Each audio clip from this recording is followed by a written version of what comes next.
It was an emotional day today in the Amber Guyger trial as the former Dallas police officer took the stand. I feel like a terrible person.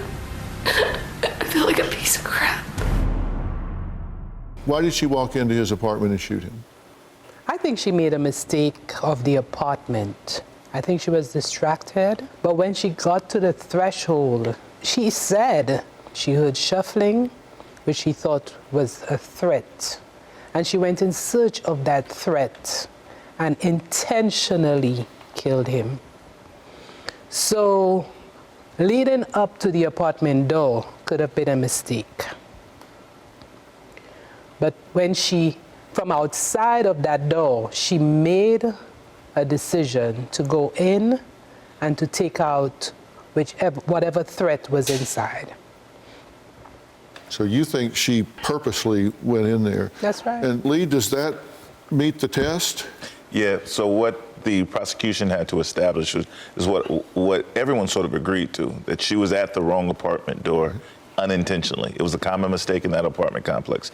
People ended up at the wrong door often.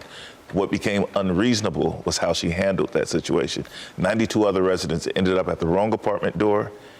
Some of them even peeped their head in, traveled all the way into the apartment, and then realized their mistake and turned around and left. She went in with her express deadly intent to terminate the threat, to find whoever she believed was the intruder and shoot him to death. Even if she had ended up at her apartment, the law doesn't allow her to do that without that person being a threat to her.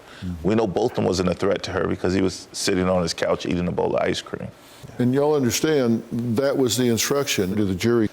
If you are unanimously agreed, and I'm paraphrasing here, I'm jumping around, but it says if you are unanimously agreed that the defendant did not believe that she was entering her own apartment or did not believe that the deceased was an intruder, then you find her guilty. So they either had to believe that she didn't think she was in her own apartment or she didn't believe that this was an intruder or that her actions at that point were not reasonable. Right. And that's what you're saying, that right. whether even if she believed that, her actions weren't reasonable. We're not reasonable at all. Yeah. So, in other words, they had to find that they rejected that she reasonably acted and went in with deadly force. That's right. And murdered a man eating ice cream on a couch. Yes. And gave 10 years. 10. Ben?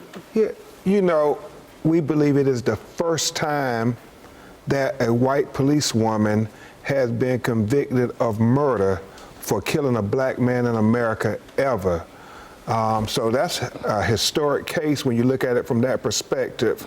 And what we are trying to do is make sure with this history lesson, America gets a teachable moment that we have to teach police officers they have to change this shoot first, ask questions later mentality when it comes to interactions with black and brown people. De-escalation, conflict resolution, diplomacy. She had all those opportunities before she entered that apartment, but she went in with this notion that it's a threat and I'm gonna take them out, and it happened to be one of the brightest lights the world has known. Look, everybody knows I am a very big advocate and proponent of law enforcement.